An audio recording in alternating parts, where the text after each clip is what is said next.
So today I'm giving you a quick tour of a mini forest garden set up about 18 months ago. One of our designs that we then put into the ground. So this was just lawn before. It's quite small. It's only about 6 metres by 3, so quite small in area.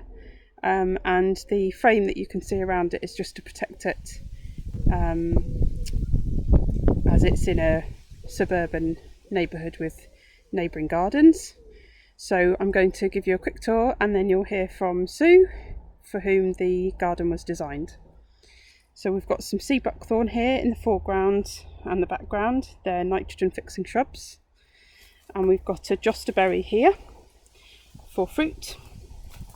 And in the back you can see a variety of mints and lavender for ground covers.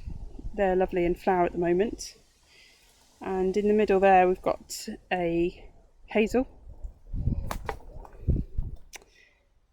We've got a small fig tree here in the foreground with a sage and a curry plant behind it. And just in the background there you can see some nice tall fennel and some evening primrose.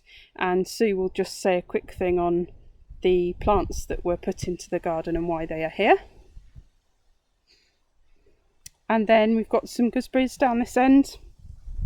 Gooseberry and a gooseberry, that one's a red one, and another gooseberry towards the back with a lovage just in front of it.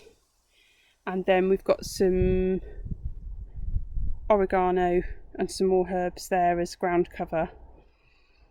And just on the edge here we've got some dog rose climbing up through the netting.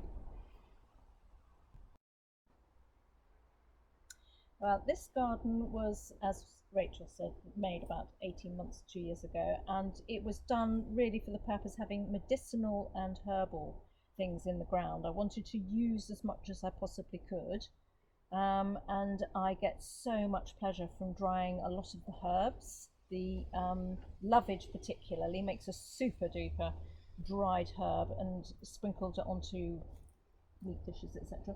Then we've got rosemary, and well, I won't go through all the herbs, but they are so prolific, and the ground cover is absolutely wonderful. I hardly get any weeds, although I do mulch, and it's just been such a joy to pick the variety of fruits, of the gooseberries and things like that, and brambles coming along. So yeah, it's been an absolute treasure of a place to come and sit as well.